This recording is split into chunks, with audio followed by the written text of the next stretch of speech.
Hello, welcome back to Hedgie English, and let's continue the story of Hans, the lucky man who seems to always want objects that are not the ones he possesses, or not the ones, he possesses. So far, he's traded silver for a horse, and he's traded the horse for a cow. He really wanted the butter and the cheese that came from the cow, but then discovered that the cow had no butter, had no cheese. So, he was surprised about that. The sentence we finished with was, Hans had not thought of looking to that. Looking to that meaning checking if the cow had butter, had cheese. Okay, so while he was trying his luck in milking and managing the matter very clumsily, the uneasy beast began to think him very troublesome. Okay, so while he was trying his luck in milking, to try your luck in something just means to try something. It's a fancy way of saying to try doing something. Because remember, if you're lucky, it'll work. If you're not lucky, then it won't work. You will fail. So while he was trying his luck in milking and managing the matter very clumsily, the matter, the issue, the event, the thing. So managing the matter is accomplishing his task, doing his thing, very clumsily. Clumsily comes from clumsy, which is a person who, clumsy means not coordinated, not skillful. Like, a person who tries to dance and then they fall, they trip and fall, or they try to throw a ball and it just goes nowhere, or they run and trip and fall. It's clumsy. So clumsily, in a poor, not coordinated way. Coordinated and coordination is how much your hands and feet and body work together, how well they work together. Also, coordination works between people. So coordination is two people working together. It has the beginning co in it. Together, co. So, managing the matter very clumsily, the uneasy beast began to think him very troublesome. Uneasy, uncomfortable, not relaxed. Uneasy beast, remember animal, but like a big wild, well, maybe not wild, but big animal. A small duck or a small rabbit, probably not a beast. Began to think him very troublesome. Troublesome, annoying. Annoying, upsetting. And kind of old speech here, because in modern American English, I think it would be more common to hear, think he was very troublesome. We would make a whole new sentence, but think him very troublesome sounds a little old-fashioned, but possible. And at last gave him such a kick on the head as knocked him down. So at last, in the end, finally, gave him such a kick. This is a punch, but with your foot is a kick on the head as knocked him down.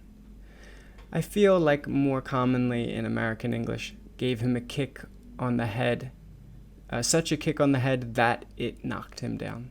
But as knocked him down, older sounding. And there he lay a long while, a long time, a long while senseless.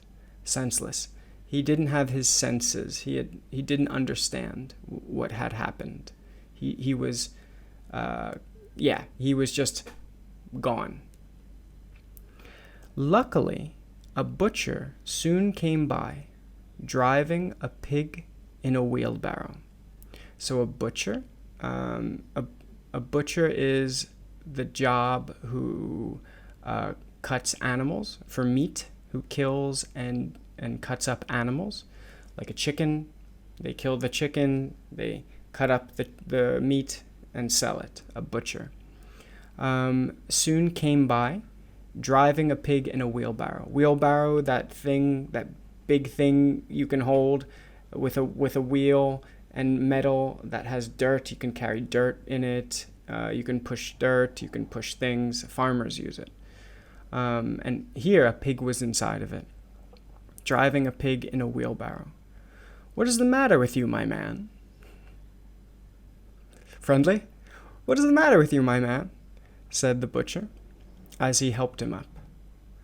Hans told him what had happened, how he was dry and wanted to milk his cow.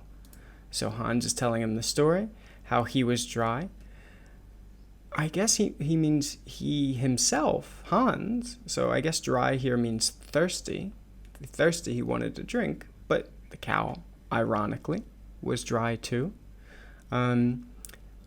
Ironically, if something is ironic, it's kind of funny that it happens.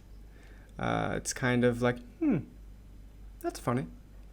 So ironically, the cow is dry too. So how he was dry and wanted to milk his cow, but found the cow was dry too. Then the butcher gave him a flask of ale, saying, "There, drink and refresh yourself. Your cow will give you no milk. Don't you see she is an old beast, good for nothing but the slaughterhouse?"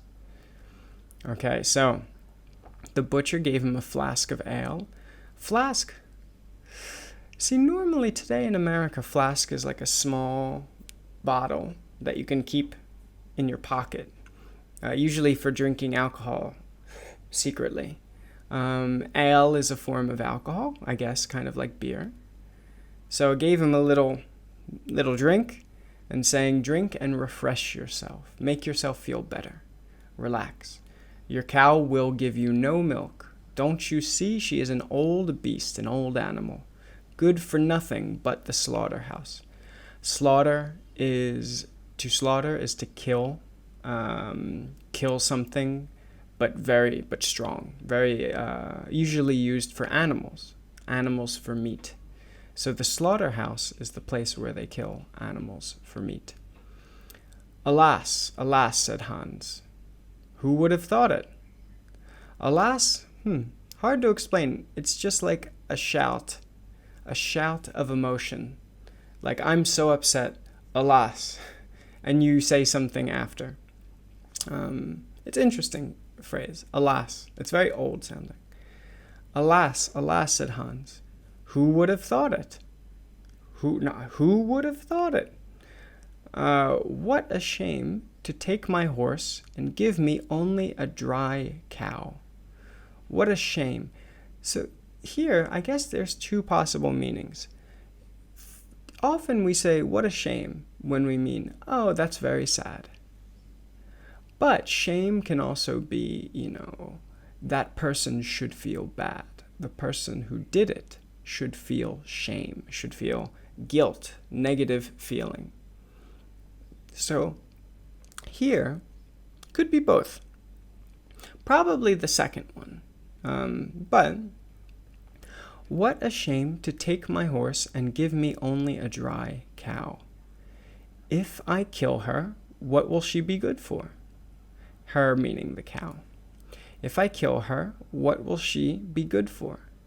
To be good for something. What use will she be? She's not useful if I kill her. I hate cow beef. Cow beef. Normally today, beef is meat from a cow. So I'm guessing maybe there was a different distinction, a different way of thinking about it in older times. Maybe it was beef from bulls, from male cows. I don't know. But meat from cows is just beef today. So I hate cow beef. It is not tender enough for me. Tender here, soft. Tender also can be with people. If someone is tender with you, they're loving. They're usually loving, but especially it can be physical, can be emotional. But in this case, with food, tender is soft in a good way. It is not tender enough for me. If it were a pig now, like that fat gentleman you were driving along at his ease, one could do something with it.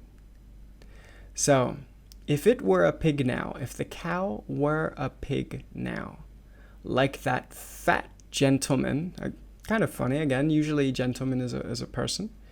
Gentleman, you are driving along at his ease. I'm guessing at his ease means comfortably for him.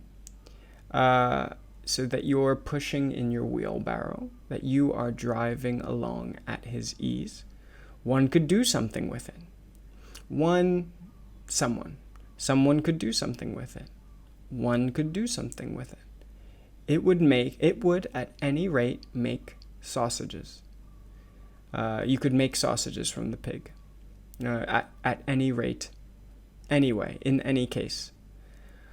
Well, said the butcher, I don't like to say no when one is asked to do a kind, neighborly thing. Neighborly, something that, a good neighbor would do. Someone who lives next to you, who is kind and thoughtful.